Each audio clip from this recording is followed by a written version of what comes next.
Very good morning students. तो हम लोग बायोलॉजी में एब्जॉर्प्शन बाय रूट में लास्ट कुछ एंड ऑफ द चैप्टर में आए हैं। तो हम लोगों ने बहुत सारी चीजें पढ़ी, उसमें सबसे इम्पोर्टेंट इम्बिबिशन, उसके बाद डिफ्यूजन, उसके बाद ऑस्मोसिस, टर्जिडिटी, प्लाज्मोलाइसिस, फ्लैसिडिटी, बहुत सारी एक्टिव ट्रांसपोर्ट, बहुत सारी चीजें पढ़ चुके हैं, राइट। एब्जॉर्प्शन ऑफ वाटर भी मैंने करवा दिया था। वापस हम लोग एब्जॉर्प्शन ऑफ वाटर से स्टार्ट करते हैं। प्लाज्मोलाइसिस, डीप्लाज्मोलाइसिस खत्म किया था। Now in plant water is, हम लोगों को पता है प्लांट में रूट है, वो सॉइल में से वाटर को एब्जॉर्ब करता है और it can send it to the main जो ब्रांचेस है, हर जगह पे पहुंचाने का काम करता है। तो मेन जो सोर्स ऑफ वाटर है सॉइल है, सॉइल में से ही पानी मिलेगा। हमको ये भी पता है कि absorption of water is gradient process. तो अलोंग द कॉन्सेंट्रेशन ग्रेडियंट, मतलब सॉइल में ज्यादा है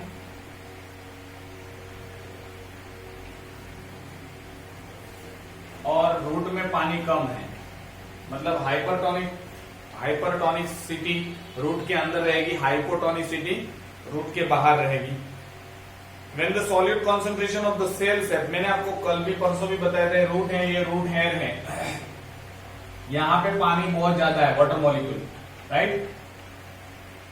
अब जो यहाँ पे सेल होते हैं, मतलब रूट हेयर के जो सेल हैं, उसमें सेल से हायर कॉन्सेंट्रेशन में रहेगा। हायर कॉन्सेंट्रेशन कैसा? एक्टिव ट्रांसपोर्ट होगा आयन का, फॉर एग्जाम्पल सोडियम, पोटेशियम, ये बहुत ज्यादा अंदर होंगे सेल के साइटोप्लाज्म में, तो अंदर हायर कॉन्सेंट्रेशन हो जाएगा। सॉल्यूट का पानी कम है एज कंपेयर टू आउटसाइड, तो बाहर से पानी अंदर ऑस्मोसिस से, पैसिव ट्रांसपोर्ट से आएगा। तो water is absorb when the transpiration rate is high. दूसरा एक तरीका भी है कि आपने बहुत बार देखा होगा, या ऐसे भी होता है कि एक टंकी है, उसमें ये टंकी है, उसमें से पाइपलाइन आपने रखी, टंकी यहां तक भरी हुई है, ठीक है, और आप यहां से पूल करते हैं, सकिंग करते हैं, उसके बाद पानी कंटिन्यूअसली आता रहेगा, कब तक? जब तक ये खाली ना हो जाए। सो इनको हम लोग पूल कहते हैं, सक्शन पूल। तो सेम थिंग्स है, देखो यहाँ पे बहुत सारी डालियां हैं, डालियां पे लीव्स हैं, लीव्स क्या करेंगे? वाटर को ट्रांसपिरेट करेंगे, तो दैट विल सक कर रहा है, मतलब इट वुड सकिंग इफेक्ट आएगा, कूलिंग इफेक्ट आएगा, तो उसकी वजह से यहां से पानी जो एब्जॉर्ब हुआ है उनको यहाँ पे, फिर यहाँ पे, फिर यहाँ पे, फिर जाइलम के थ्रू सकिंग इफेक्ट के, कूलिंग इफेक्ट की वजह से पानी है वो कंटिन्यूस चैनल के फॉर्म में जाइलम में बहेगा अप टू द प्लांट के जहां जहां पत्ते हैं, एरियल रूट में, ठीक है। Water is absorb and transpiration rate is high. बहुत ज्यादा ट्रांसपिरेशन रेट है तब ज्यादा वाटर एब्जॉर्ब होता है, क्योंकि ज्यादा लॉस्ट हो रहा है तो यहां से खींचा जाएगा। Due to the high transpiration rate, water deficient created in the transpiring cell, rapid transpiring removed water and reduce turgor pressure in living cell of the root. The suction force thus developed is transmitted to the root xylem. It pulls water from the surrounding root cells to make up water deficient.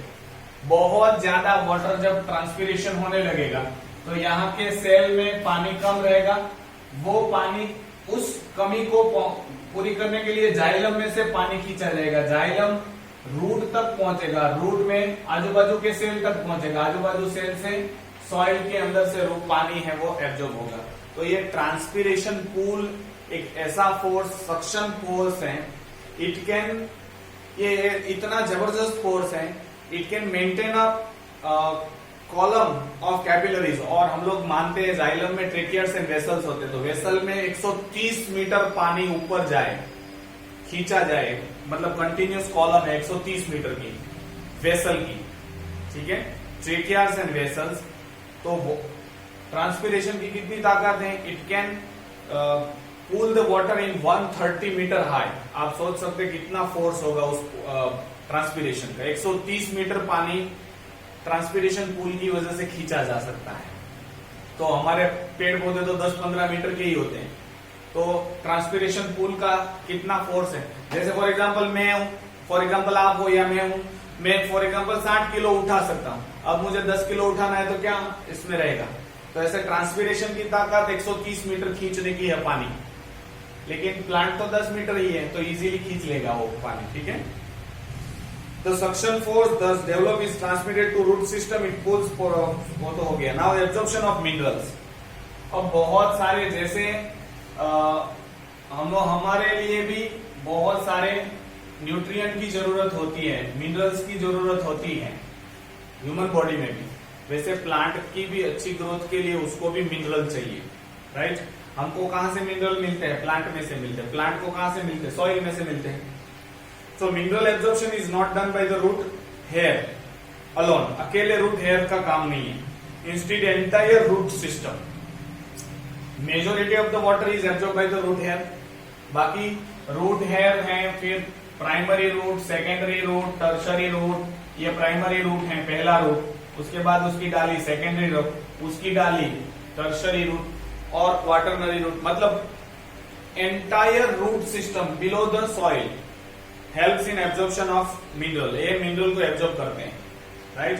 Some of the mineral nutrient absorbs as a salt. कुछ minerals है वो salt के form में absorb होता है। For example nitrates, phosphate, sulphate, तो ये salt के फॉर्म में एब्जॉर्ब होते हैं। कुछ है वो आयंस के फॉर्म में एब्जॉर्ब होंगे, like potassium ion, calcium ion, magnesium ion, chloride ion. Mineral can be absorb by two method. दो तरीके से मिनरल एब्जॉर्प्शन होता है, पहला पैसिव, दूसरा active.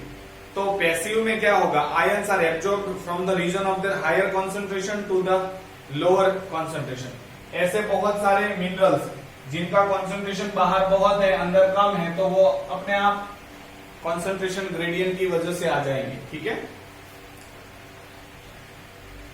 Without requiring any metabolic energy, without energy, ATP वेटीपी यूज नहीं होगा। ये तो सीधा डिफ्यूजन या हम लोग कह सकते हैं फैसिलिटेटेड डिफ्यूजन हो सकता है। तीन तरीके से होगा मास फ्लो। मास फ्लो मतलब आपको पता है, नदी में पानी जा रहा है, अगर पत्ते डालो तो पत्ते भी चले जाएंगे, उसमें कुछ और डालो तो लकड़ियां डालो तो वो भी चली जाएगी। तो आप सोचो कि पानी एब्जॉर्ब कर रहा है रूट हेयर, उसके साथ सोडियम आयन, पोटेशियम आयन, जो भी आयन है वो मास फ्लो में, जैसे नदी में सारी चीज बहती जाती है, वैसे आयंस भी पानी के साथ चले जाएंगे। That is known as mass flow. Ions move into the root along with the flow of water in mass due to the transpiration pull. पानी के साथ सोडियम, पोटेशियम, जो भी आयन है वो जाएंगे, दैट इज मास फ्लो। उसको हम लोग मास फ्लो बोलते हैं। Diffusion, minerals move from region of their higher concentration to the region of their lower concentration. सोचो कि वो वाटर सोल्यूबल ही नहीं है, चलो वाटर सोल्यूबल नहीं है तो क्या होगा, तो उनका हायर कॉन्सेंट्रेशन से लोअर कॉन्सेंट्रेशन में एब्जॉर्प्शन होगा। This movement is done through the ion channel. उसके लिए कुछ आयन चैनल होगी, potassium ion channel, potassium channel है, सोडियम पोटेशियम चैनल है, या कुछ और चैनल हो सकती है जो सिलेक्टिवली पोर्स में से अंदर एंट्री देगी सेल मेम्ब्रेन के अंदर। ठीक है, सेल मेम्ब्रेन के अंदर बहुत सारे पोर्स होते हैं, वो उनके थ्रू मतलब एक फैसिलिटेटेड डिफ्यूजन हुआ। आयोनिक एक्सचेंज, कभी कभार क्या होता है, there is an exchange. For example आप सोने की दुकान पे जाओ, आप पैसे दो तो वो सोना देते हैं, ठीक है, तो दैट इज द एक्सचेंज। आप गेहूं की मतलब ग्रोसरी शॉप पे जाओ, आपने 100 रुपीज दिए, वो गेहूं देगा, दैट इज एक्सचेंज। तो यहाँ पे क्या होगा, एक आयन बाहर जाएगा तो सामने दूसरा आयन अंदर आ जाएगा, that is one type of antiport. मतलब एंटीपोड, तो there are certain transport method होती है, जो एक आएगा सामने दूसरा जाएगा, अगर एक है तो ही आएगा। फॉर एग्जाम्पल ये मेम्ब्रेन है तो ए बाहर जाएगा तो ही बी अंदर आएगा, ठीक है, अगर ए नहीं जाएगा तो बी नहीं आएगा। So that is the exchange, ion exchange इनको बोलते हैं। तो ion absorb to the soil, cell wall are exchange from the soil, and anion is exchange for an anion and cation for cation.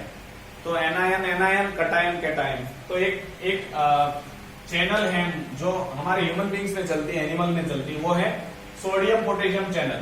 तो 3 sodium अंदर आएंगे तो 2 potassium बाहर जाएंगे, ऐसी चैनल है, ठीक है। Transpiration system is set up as a result of physical process. A pressure around 4000 kilo pascal moving the water upward can result is enough to supply water up to the top of the tallest tree 100 metre, 130 metre, 125 metre tallest tree है। तो ये transpiration की ताकत है कितनी है, 4000 kilo pascal, इतना pressure generate करता है, right. So it is enough to send water up to the 130 metre, ठीक है, बहुत जबरदस्त हाइट होती है। दूसरी मेथड से मिनरल एब्जॉर्ब होते हैं वो है active method.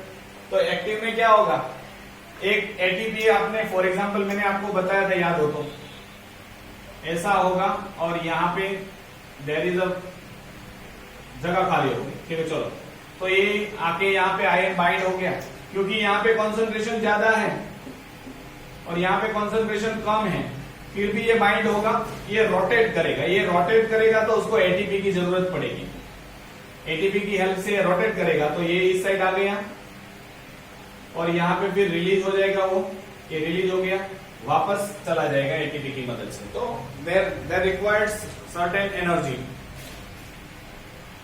Ions are absorbed from the region of their lower concentration to the region of their higher concentration. During this type of transport, metabolic energy is required, which is provided in the form of ATP. Active absorption occurs through the carrier proteins. तो यहाँ पे career, मैंने अभी ये protein है, carrier proteins है जो cell membrane के ऊपर रहते हैं। These carriers are protein molecules, ये कैरियर प्रोटीन कहलाते हैं, ठीक है। तो अलग अलग आयंस के लिए अलग अलग कैरियर्स प्रोटीन्स होते हैं। फॉर एग्जांपल अगर आप सोचो कि सोडियम बहुत कॉन्सेंट्रेशन ज्यादा है तो डिफ्यूजन से चलाएगा, नो एनर्जी की जरूरत, लेकिन चलो अभी बहुत ज्यादा था तो कोई बात नहीं, 1-2 महीने के बाद यहाँ का सोडियम पोटेशियम कम हो गया तो फिर एक्टिव एब्जॉर्प्शन से। तो ऐसा डिसाइडेड नहीं है कि ये चीज ही एक्टिव एब्जॉर्प्शन। वाटर का भी एक्टिव एब्जॉर्प्शन हो सकता है कब, जब बहुत पानी की कमी हो, तो देयर माइट बी चांसेस के पानी जमीन में बिल्कुल कम है, फिर भी एक्टिव एब्जॉर्प्शन से थोड़ा बहुत तो जिंदा रहने के लिए करेंगे वो।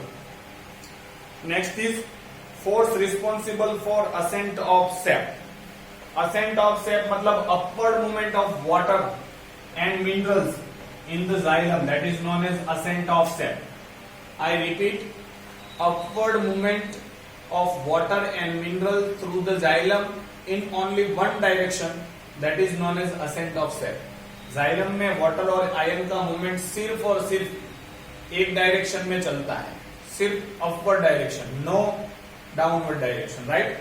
Upward and radial. For example ये ट्री है, ऐसा सोचो, अगर इस पत्ते को पानी चाहिए तो यहां पानी जा रहा है, जाइलम है, तो यहां से यहां मूव होगा, लेकिन फ्लोएम में फूड बाई डायरेक्शनल होता है। फॉर एग्जांपल ये पत्ता है, उन्होंने बहुत फोटोसिंथेसिस करके फूड को रूट में स्टोर किया, अब ये पत्ता गिर गया, अब नया पत्ता बनाना है, तो यहां से जो फूड स्टोर है वहां से वापस आएगा, एनर्जी का यूज होगा और नया पत्ता आएगा, ठीक है। तो फूड का बाई डायरेक्शनल हो सकता है, आयन भी बाई डायरेक्शनल है, लेकिन पानी का मूवमेंट सिर्फ वन डायरेक्शन में होता है। तो इतना ऊपर पानी पहुंचाने का के लिए कौन कौन से फोर्स रिस्पॉन्सिबल है? एक है कैपिलरी फोर्स, पहला है कैपिलरी फोर्स। कैपिलरी फोर्स जिनके बीच में बहुत जगह कम होती है वहां पे कैपिलरी फोर्स लगता है। आपने शायद नहीं देखा होगा, 2 कांच के टुकड़े को इकट्ठा कर दो, बाजू बाजू में रख दो। फॉर एग्जांपल ये एक कांच था और ये दूसरा ग्लास बहुत बड़ी है, इतनी कितनी भी रख लो, तो क्या होता है, 1 ड्रॉप ऑफ वाटर नीचे पड़ा है, दोनों को उसी के नजदीक लेके आओ तो सारा पानी यहां पे अपने आप चला आएगा, ठीक है। क्यों?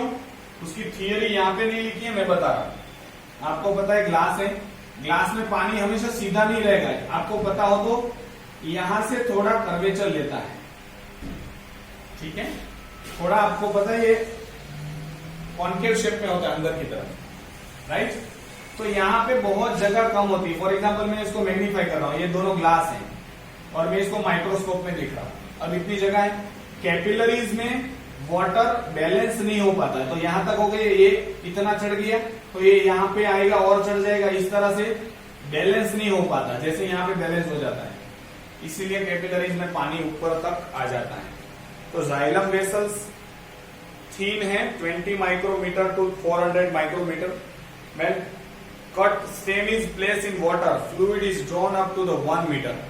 Significant help in the smaller plant, but it is not enough to get water to the top of the tree. तो जब आप ये जो कैपिलरी फोर्स है 1 मीटर तक चलेगा, मतलब आप प्लांट को ट्री को कट करो तो वहां से सेल एक्सक्यूड या आपको वहां से कुछ पानी निकलता हुआ दिखाई देगा। वो क्यों है?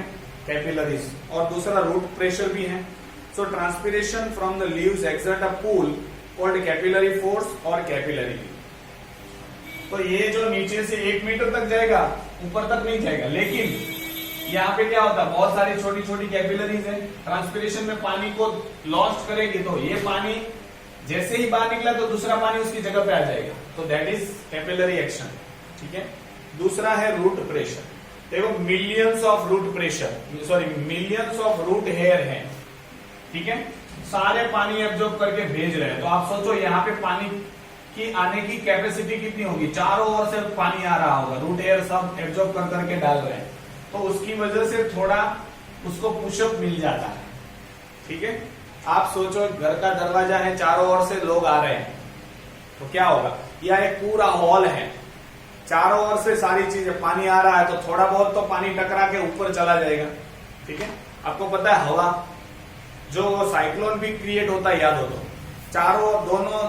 चारों साइड से हवा आती है, तो ऊपर अपने आप फोर्स लगता है और थोड़ा बहुत जाता है, उसको रूट प्रेशर कहते हैं। Right. Pressure develop in the root due to the inflow of water which helps in the pushing the plant sap upward is called root pressure. ये भी बहुत निग्लिजिबल है, एक मीटर तक चलेगा, चारों ओर से पानी आ रहा है, तो वो फोर्स करेगा ताकि पानी ऊपर जाए, upward movement. Water which is absorb by the root hair from the soil collect in the cell of the cortex. Because of this collection of water, the cortical cell become fully turgid. बहुत ज्यादा पानी की वजह से cortex के cell, मैंने structure आपको बताया है, रूट कट करोगे, इसको ऐसा कट करो तो आपको ऐसा दिखाई देगा, बाहर एपिडर्मिस, उसके बाद के जो सेल हैं, मतलब ये रीजन, इसको हम लोग कॉर्टेक्स कहते हैं, कॉर्टिकल रीजन। उसके बाद एंडोडर्मिस आती है, एंडोडर्मिस के बाद अंदर पेरिसाइकल और यहाँ पे वेस्क्यूलर बंडल होते हैं, मतलब जाइलम फ्लोएम होते हैं। तो यहाँ से रूट हेयर पानी एब्जॉर्ब करेगा, एपिडर्मिस से कॉर्टिकल सेल में जाएगा। यहाँ बहुत ज्यादा पानी की वजह से कॉर्टिकल सेल टर्जिड हो जाते हैं, फूल के। In such circumstances the elasticity wall of the cortical cell exert a pressure on the fluid content and force them towards the xylem. अब ये जाइलम की तरफ डायरेक्टेड करेगा और फिर जाइलम वेसल में जाएगा। Due to this loss of water through cortical cell become flaccid, again absorb water, become turgid and thus again force out their fluid content। तो वाटर एब्जॉर्ब करेंगे कॉर्टिकल सेल, जाइलम में जाने देंगे, वापस absorb करेंगे, xylem में जाने देंगे। इस तरह से आप सोचो मिलियंस ऑफ सेल का एक पार्ट, मतलब आप एक छोटा सा स्मॉल ड्रॉपलेट भी सोच सकते हो, तो कितने ड्रॉप्स होंगे। Thus, the root pressure is one of the force to raise water through the stem into the leaves, but this force alone cannot push water to the top of the tall tree। तो ये root pressure इतना enough नहीं है कि ऊपर तक चला जाए। राइट। एक एक्सपेरिमेंट है यहाँ पे टर्गर प्रेशर मेजर करने का। उसमें क्या करते हैं, रूट, ये फॉर एग्जांपल रूट है, यहाँ से प्लांट को कट कर देते हैं और यहाँ से प्लास्टिक की पाइप लगा देते हैं, फॉर एग्जांपल प्लास्टिक की पाइप। तो जैसे ही कट करोगे तो कुछ लिक्विड यहां तक बढ़ गया, मीन्स इसका हाइट मेजर कर लेंगे कि 5 ग्राम हुआ, तो 5 ग्राम से हमको पता है mgh कितना फोर्स लगा होगा, या gf या mg लगा सकते हो, ग्रेविटेशनल फोर्स की। तो इतना वेट भी ये उठा सकता है, that means that much pressure it can apply. तो यहाँ पे वो एक एग्जाम्पल दिया है। कोहेसिव फोर्स, बहुत जबरदस्त फोर्स है ये। कोहेसिव मतलब दो वाटर मॉलिक्यूल के बीच में जो फोर्स है, वो हम लोग पढ़ चुके हैं, water is a covalent compound, right, polar covalent compound है। तो देखो आपको वाटर कभी अकेला दिखाई नहीं देगा। फॉर एग्जांपल हम लोग ये सोच सकते हैं कि ये वाटर मॉलिक्यूल है, पार्शियल, याद हो तो पार्शियल डेल्टा चार्ज, ठीक है, ये पार्शियल पॉजिटिव चार्ज है, राइट। अब ये ऑक्सीजन को अट्रैक्ट करेगा, पॉजिटिव चार्ज है इसलिए। वापस ये है वो हाइड्रोजन को अट्रैक्ट करेगा, पॉजिटिव चार्ज है, तो दूसरा वाटर मॉलिक्यूल। तो इस तरह से दो वाटर मॉलिक्यूल के बीच में फोर्स है। तो आप एक वाटर मॉलिक्यूल को खींचोगे तो ये अपनी इसके साथ आएगा, ये इसके साथ आएगा, इसके साथ चेन जाएगी। तो आप जो गले में चेन पहनते ना, तो एक कड़ी को खींचेंगे तो सारी कड़ी आ जाएगी, क्योंकि सारी एक दूसरे से फंसी हुई है। That force in the similar element और similar molecule, that is known as cohesive force. उसको हम लोग कोहेसिव फोर्स बोलते हैं। The water molecule have a great mutual attraction with each other. In other words we can say that they have tremendous cohesive force. बहुत जबरदस्त cohesive force होता है, ये तो दोनों को अलग नहीं कर पाओगे। नेक्स्ट अधेसिव फोर्स भी होता है, वो मैं बता रहा हूं। अधेसिव फोर्स क्या होता है कि ये जाइलम वेसल है। अब मुझे पता है कि यहाँ वाटर मॉलिक्यूल है, वो दूसरे वाटर मॉलिक्यूल के साथ चिपका हुआ है, ठीक है, ऐसा पूरा चेन बनी हुई है। अब इस मॉलिक्यूल का इस मतलब जो वॉल ऑफ द वेसल है उसके साथ भी चिपक जाता है। आपको पता है, आपने ग्लास में पानी लिया और पानी खाली कर दिया तो ग्लास पे चिपक जाएगा, थोड़ा सा पानी तो गीला हो जाएगा ना surface, that is known as adhesive force. वैसा मर्क्यूरी में नहीं होता। आपको पता है, मर्क्यूरी को ग्लास में भरो, फिर ऐसा करो तो मर्क्यूरी सिर्फ नीचे गिर जाता है, ग्लास खाली एकदम क्लियर रहता है, ठीक है। तो that is known as adhesive force, उसको हम लोग अधेसिव फोर्स कहते हैं। तो cohesive force between similar molecule, adhesive force between different molecule, attraction between different molecule. इसीलिए आपको पता है जो फेविकोल है ना, उसका नाम अधेसिव है, क्योंकि दो डिफरेंट चीजों को चिपकाने का काम करता है। या अधेसिव टेप जो हम लोग बोलते हैं ना, सेलो टेप, वो अधेसिव टेप होती है, ठीक है। लेकिन उसका इतनी बार हम लोगों ने फेविकोल बोल दिया तो आप फेविकोल नाम पड़ गया है उसका, फेविकोल कंपनी का नाम है। उस चीज को हम लोग अधेसिव सब्सटेंस कहते हैं, ठीक है, जो दो चीजों को चिपकाती है। तो क्या होगा, यहाँ पे वाटर मॉलिक्यूल रहेंगे यहां तक। अब जैसे ही वाटर मॉलिक्यूल यहां से खींचा तो ये इसकी जगह पे जाएगा, ये इसकी जगह पे जाएगा, ये इसकी जगह पे जाएगा। मतलब आप सोच सकते हो एक पूरी चेन होगी। तो इस तरह से बहुत सारे वाटर मॉलिक्यूल एक साथ जाएंगे, यहां से फिर ट्रांसपिरेशन हो रहा होगा। Next is transpiration pool. सबसे इंपॉर्टेंट जो पूल है, मतलब वाटर को ऊपर तक पहुंचाने का, वो है ट्रांसपिरेशन पूल। ये सब जो हम लोग पढ़े हैं, that means starting from the root pressure, capillaries, cohesive force, adhesive force, ये सारे